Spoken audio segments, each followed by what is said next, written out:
Hi, this is your instructor, Karen Wright, and I wanted to welcome you to the Excel class. And first off, I wanted to go through the first chapter and offer any help I can for working in Excel. If you're new to Excel, this will be beneficial to you.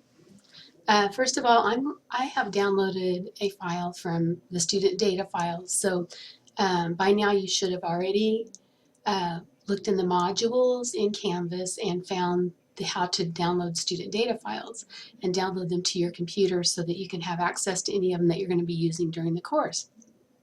Okay? Um, when you download them, many times you're going to see this yellow bar across the top, and that's just because you've downloaded them from a website, and sometimes people put viruses or bad things in applications that can be programmed, and that's what this is for, is to protect your computer, because it's asking you to make sure you know where it came from. So what we're going to do is we're going to click Enable Editing, and that's going to remove this bar, possibly. Okay, there we go. All right, let me move this back over here. All right, what you're seeing here is a spreadsheet in Excel. And notice the environment of Excel has the ribbons across the top with the tabs that have tools that are specific to each of these tabs. And we start out on the Home tab. And then down here is your worksheet area. And you'll notice that it has a series of columns and rows. And I'm not sure, the book tells you how many columns and rows there are on one worksheet. You can have quite an extensive worksheet or data in your worksheet. And if you add more tabs down here at the bottom, you'll notice I have sheet 1. I could add more tabs and have a lot more data on those other sheets. So these things can get pretty big. And a lot of businesses use spreadsheets for calculating data and things like that. Okay, where each of these columns and rows intersect, so I'm going to look here at B3. I'm going to go ahead and click on it. That's the name of the cell, is B3. The letter comes first and then the number. Okay, and if you look up here, this is called the name box, and it tells you the name of the cell. Now, there are going to be times when you're going to want to select a series of cells and call them something. And so you could actually type a name if you wanted to call, if I selected these numbers and I wanted to call these the hours, I could type hours up here. And then whenever I wanted to find the hours, I could go up here and just click on here and go to hours. Okay, but most of the time your cells are going to be called by the column and the row they're in. Notice that there's a green box around this cell. That's the one I have selected. I can select a range of cells by dragging my mouse pointer across them with my left button held down. And this is called a range. And you'll notice the first cell in the range stays the white color and the rest of it gets gray. And then in the name box, the first cell is still showing. I might want to select to do formatting. There's various things I would want to select my cells for. Okay, also notice down here, if I put my mouse pointer over the green box, my mouse pointer is going to change shapes. And you'll want to pay attention to the way your mouse pointer looks in Excel, because different shapes do different things. This shape here will move, so I could actually move this over and move all those cells over if I wanted to. I'm going to undo that. So that's my moving shape. Also, you'll notice down here in the bottom right corner, there's a little box. It's tiny, but if you put your mouse pointer over it, you get a black plus sign. And this is called your fill handle. And your fill handle is going to be used for a lot of things. It will save you a lot of time, and you're really going to like it. Okay, you'll also notice little tips like this that pop up. This is called the quick analysis, and you can analyze your data. And if I click on this, it's going to let me, it gives me some mini tools. And if you've used Word before, you'll notice that there's a little mini toolbar that pops up when you have things selected. I get live previews of what's going to happen if I use any of these. I also have a chart which would show if I made a chart on this data, that's what it would look like. I can use totals. So here's, you'll notice that when I put my mouse pointer over these, it's giving me some values down below here. So it's averaging or summing or counting. Okay, and then I could actually create tables from this tool, and then spark lines. And spark lines are just little visual representations of what the data shows. They're a little bit different from charts in that they actually go right into the cell, and they're just to get a quick idea of what your data is representing.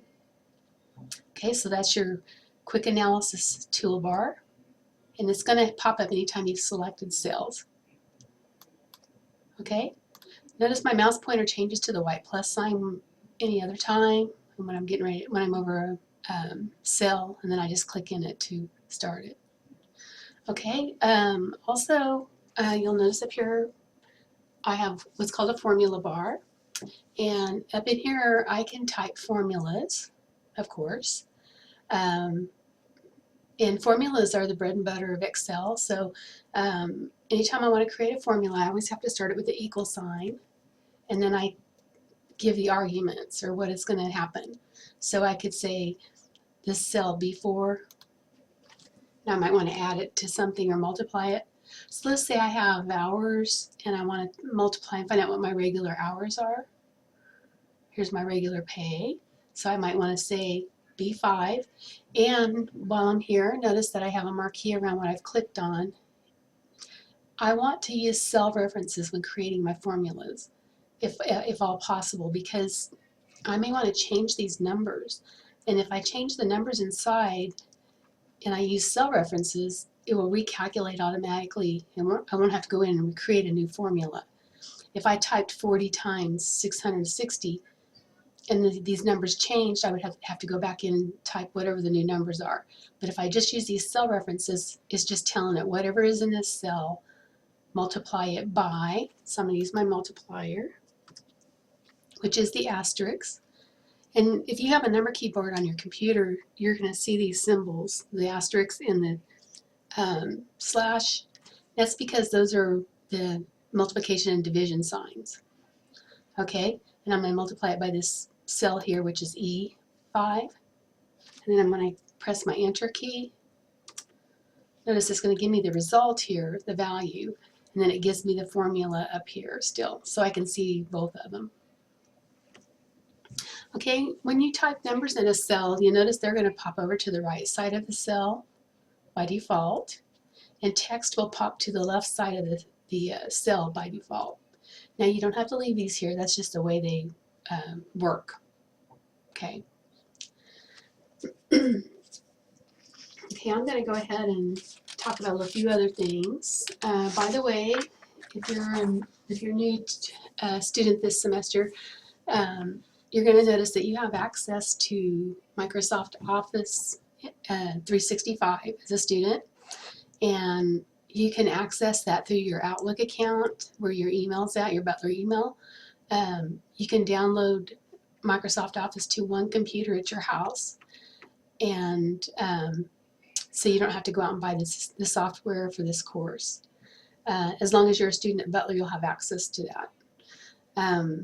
You can work online with the Office 365 or download one computer, and use it there. Also, the book references what's called SkyDrive, which is storage, online storage or cloud storage. It's no longer called SkyDrive. The book was printed before the name was changed, but Microsoft lost a lawsuit with another company who had already used the name SkyDrive. So it's called OneDrive now. So you're going to have a terabyte of storage in OneDrive. So that's quite a bit of storage. So you can store things in the cloud and be able to access them from any other computer or anywhere else that has an internet connection. Okay, just my plug there. All right, if you're looking in page 7 of your book, you'll see the operators that we can use to create formulas. And of course, we have the plus sign, the minus sign, and then the multiplication sign is the asterisk, not the X. The division is the slash, and it's the one right below the question mark on your keyboard, right there. And then you'll have, you can use percents and carets. And those are the main characters you can use in calculating numbers. If you use any other letter characters, it's going to consider your number not a number anymore. It's going to consider it text. So that's why I want you to know these operators. If you went in and put something else in that wasn't one of these allowed characters for calculating, your formula is not going to be right. Okay, I can navigate through my cells by, of course, using my mouse pointer to click on various things. I can also use the arrow keys on my keyboard to go up or down, left or right. And then if you go up here to the Find Select, there's a tool called Go To. And I could tell it to go to a cell. So I might want to tell it to go to H10. Oh, that's not what I'm on. Okay. And then it will move to that cell. Now this will be useful if I'm looking for a cell that's like out in column ZZZ and row 10,999. I might not want to have to scroll and drag around to get there, so I might want to use that Go To option over here in the Find and Select. Okay, now on my formula bar, you'll notice I have a couple other tools here, well, 3 more. One is called FX, and that's your function tool, and we're going to be working with functions in here as well. And actually we're going to look at one right now. I'm going to drag across the bottom here to the bottom below these columns of numbers, and I'm going to go up here to my AutoSum tool, and it's going to allow me to use these functions over here to calculate. Like if I wanted to add up those columns, I would click on the sum, and then it's going to add each column. I could also average them. Let me try this again. I'm going to select this again. Maybe I want to average, and I did the same thing. Okay, let's try this again. I could average the numbers. I could count, see how many cells I have selected. I can also, and that's because it gave me 6 because I have 6 cells selected here. Also, I can go to more functions, which takes me to the same place that this insert function would take me to. And we'll look more deep into that later. Okay, I'm going to get rid of that. Also, if I select a range of numbers and I look down here on my task bar at the bottom, or I'm sorry, this is your status bar, I'm going to get some information. Notice that it summed up these cells I had selected. This is just a quick view of the numbers. So instead of creating a formula, I could just select some cells and get an instant view if I just needed a quick peek. Now if I come down here on my status bar and right click, I have a lot of options I can use in here. So anything that's checked is going to show up, and anything that's not won't. So I can set this up the way I want to. Okay, now I'm going to create a formula here. And so I'm going to figure my gross pay. So I'm going to type in equal to start my formula. And notice this time I just clicked it right in this cell. So these two are connected, the formula bar and your cell. Okay, I want to add up my regular pay. So I'm going to go over here and click on E5. And I'm going to hit the plus sign and then click on F5 and press enter. Okay, so this is my gross pay because these are calculated, and I want to click on this regular pay to show you. There's already a formula included here, and there's also one here. Okay, and this is figuring time and a half with this formula up here. Now, while we're looking at this, Excel uses an order of operations for math, and I'm going to have to catch this on the next video because I'm out of time.